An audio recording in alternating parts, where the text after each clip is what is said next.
Jangan lupa like dan share video buat teman-teman. Dadah. Dadah.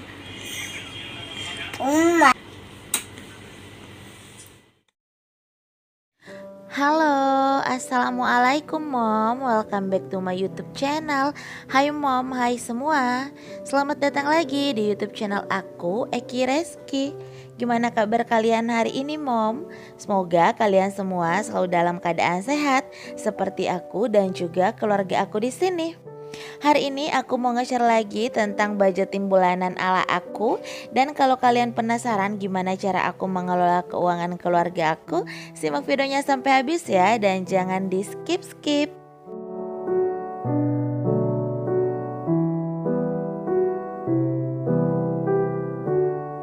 Nah, setelah 2 bulan aku nggak upload video tentang budgeting, mulai dari bulan Mei sampai dengan bulan Juni.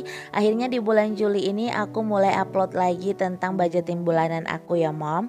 Jadi sebenarnya aku tuh nggak pengen upload untuk video budgeting lagi, tapi banyak banget DM yang masuk nanyain kenapa aku nggak upload video tentang budgeting. Jadi oke, aku upload lagi per Juli 2022 ini ya.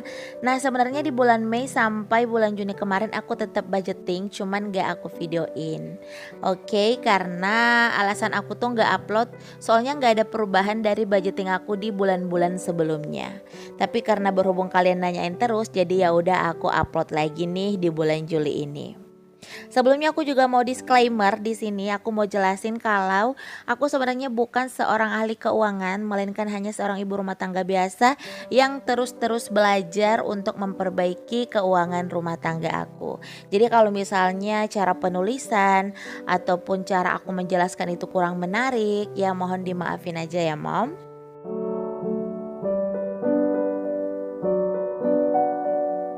Nah, biar nggak buang-buang waktu, kita langsung masuk aja ke budgeting di bulan Juli 2022. Di sini aku tulis ada pendapatan 1 dan pendapatan 2. Jadi di bulan Juli ini aku nggak gabungin penghasilan aku pribadi ya sebagai seorang konten kreator, itu aku masukin sepenuhnya penghasilan aku ke tabungan pribadi istri. Oke, untuk pendapatan 1 di sini ada 5.850.000, itu terdiri dari gaji dan remunerasi. Jadi kalau gajinya Pak suami itu masuk di tanggal 1, untuk remunerasinya itu masuk di tanggal 18 sampai 20-an gitu ya mom. Cuma kalau untuk aku mintanya itu di awal bulan biar semuanya itu bisa sekaligus aku budgeting. Oke, untuk pendapatan 2 di sini ada 3.150.000, di mana ini tuh penghasilan gaji 13 Pak Su sebagai Polri ya Mam. Jadi ini tuh masuknya bersamaan di tanggal 1. Oke, lanjut, di sini ada kolom kewajiban, ada simpanan wajib, token listrik, ada pulsa, ada TV kabel, ada arisan keluarga, sedekah dan kebutuhan sekolah. Oke, langsung ke simpanan wajib. Di sini biasanya untuk simpanan wajib di bulan-bulan sebelumnya aku tuh selalu anggarkan 1.500.000 ya, wajib masuk ke simpanan wajib. Ini tuh simpanan yang aku buat dengan Pak suami sejak awal menikah, dan itu nggak boleh diapa-apain ya, kecuali kita emang sakit atau butuh banget baru bisa diambil. Nah, di situ aku anggarkan 3.500.000. Lanjut untuk token listrik, dalam 1 bulan aku hanya menghabiskan 300.000 aja. Untuk pulsa di sini ada pulsa data dan juga nelpon, itu 120.000 ya mam. Sudah termasuk suami dan istri. Jadi aku nggak pakai wifi di rumah, aku cuma pakai pulsa data biasa. Lanjut untuk TV kabel ada 25.000, ada arisan keluarga di sini 240.000. Jadi aku ada 2 arisan keluarga ya, masing-masing 120.000. Untuk sedekah di sini aku anggarkan 100.000.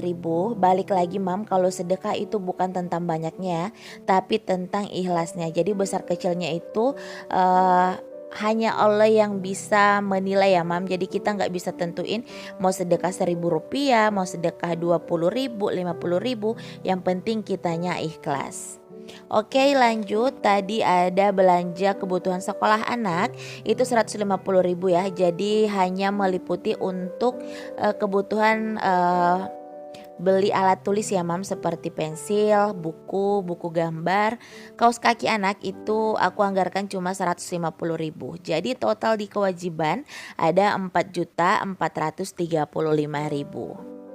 Nah lanjut di sini untuk aku juga mau jelasin ya mam sebelumnya untuk kebutuhan daftar sekolah anak ya. Jadi kalau anak aku kan udah mulai masuk sekolah di tahun ini, cuma untuk kebutuhan pendaftarannya itu kita ambil dari tabungan sekolah anak ya. Jadi terpisah dari budgeting bulanan aku. Lanjut kita masuk ke kebutuhan. Jadi di kebutuhan itu ada beberapa poin yang aku tulis di sini, ada 6 poin. Mulai dari beras, ada gas dan galon, ada belanja bulanan, ada belanja mingguan, belanja untuk kebutuhan Idul Adha dan kebutuhan anak. Jadi di sini untuk beras di bulan Juli ini aku nggak anggarkan karena aku masih banyak banget stok beras di rumah. Itu masih ada stok dari kiriman yang dikasih sama nenek di kampung kayak gitu mom. Jadi untuk bulan Juli aku nggak anggarkan sama sekali. Lanjut untuk gas dan galon, di sini aku cuma anggarkan 100.000. Untuk belanja bulanan seperti biasa 500.000 ya mam. Itu sampai sekarang masih cukup, bahkan masih sering lebih ya mam untuk anggaran 500.000. Belanja mingguan di sini aku anggarkan 800.000. Jadi per minggunya itu aku anggarkan 200.000. Tapi seringkali untuk belanja mingguan ini aku hanya menghabiskan 400 sampai 500.000 untuk 1 bulan. Untuk belanja Idul Adha di sini ada 300.000. Jadi kebutuhan lebaran ya mam, aku cuma anggarkan 300.000. Berhubung karena Idul Adha itu nggak seheboh kalau misalnya kita Idul Fitri ya mam. Jadi aku anggarkan cuma sedikit. Lanjut untuk kebutuhan anak, di sini aku anggarkan 200.000. Ini tuh misal untuk beli kayak parfum, sabun mandi anak, shampoo, terus bedak, semuanya itu untuk kebutuhan anak ya. Aku anggarkan cuma 200.000 dan total untuk kebutuhan di sini itu sebesar 1.900.000.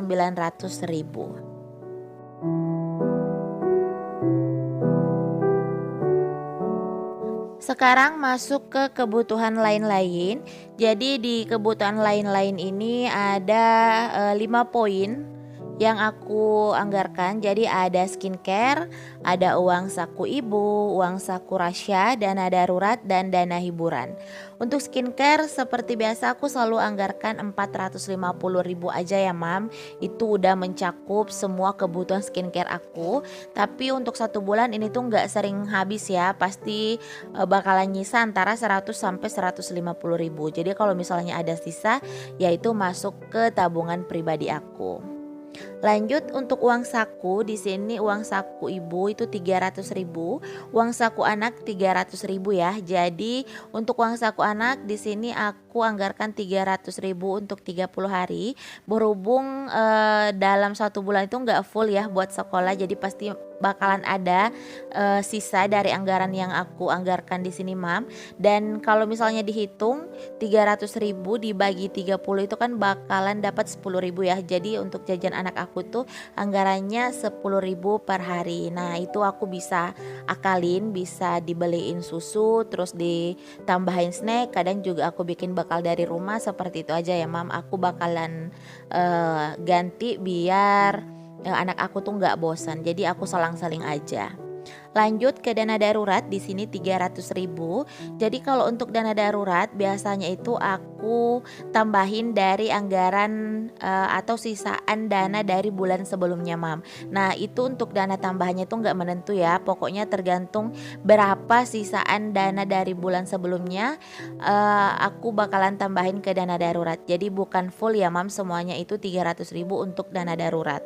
Dan dana darurat di sini biasanya itu aku anggarkan untuk biasa ada kebutuhan-kebutuhan yang tak terduga ya mam, misalnya kondangan, jenguk keluarga yang sakit, dan lain-lain. Itu aku ambil dari dana darurat.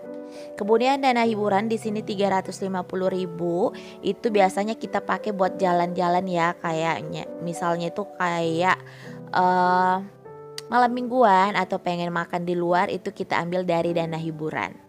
Jadi total untuk kebutuhan lain-lain di sini sebesar 1.700.000.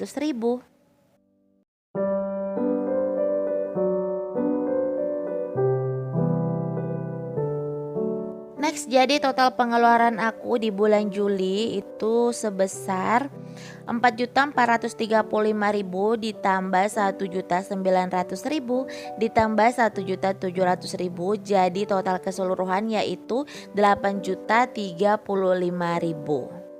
Nah lumayan ya mam untuk pengeluaran di bulan Juli, tapi alhamdulillahnya sebagian besar dari pengeluaran ini tetap masuk ke dalam simpanan wajib. Oh iya, aku lupa jelasin di awal kalau untuk budgeting aku itu di luar kebutuhan Pak suami ya. Jadi kebutuhan bensin, kebutuhan atau uang saku Pak suami itu udah di luar tanggung jawab aku. Jadi Pak suami itu kalau misalnya udah gajian langsung misahin untuk kebutuhan bensin dan uang jajannya Pak Su sendiri. Jadi uang yang dikasih ke aku tuh sepenuhnya aku kelola untuk pengeluaran di rumah, kebutuhan anak dan juga kebutuhan aku. Oke, lanjut. Jadi untuk saldo di sini untuk penghasilan di awal itu kan totalnya 9 juta dikurang 8.035.000, berarti tersisa saldo 965.000 mom. Nah, biasanya untuk saldo sebesar 965.000 ini kan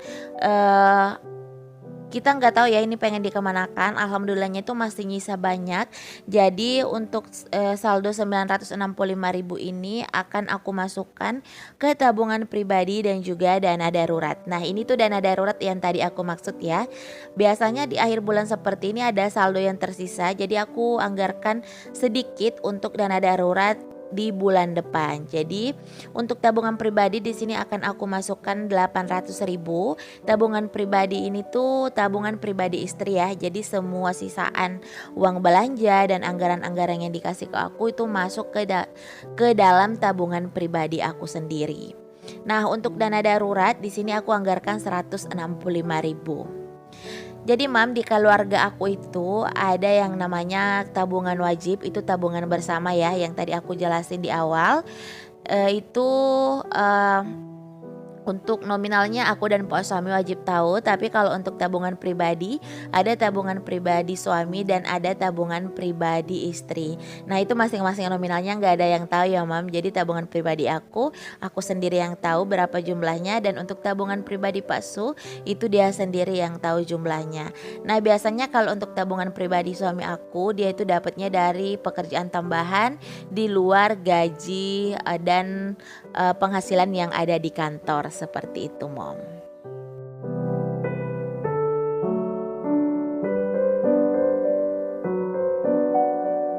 Alhamdulillah ya mam, untuk budgeting bulan Juli ini udah selesai. Dan buat kalian yang selalu nanya kenapa aku gak pernah tampilin berapa nominal atau bentuk fisik dari gaji Pak suami, itu karena menurut aku itu terlalu privasi ya. Untuk share budgeting kayak gini aja tuh masih banyak yang kadang menilai itu kita pamer atau riak ke orang lain. Jadi aku hanya menjaga ucapan-ucapan yang mungkin bisa nyakitin hati aku sendiri atau mungkin bisa menyinggung perasaan aku. Jadi harap dimaklumin aja mom.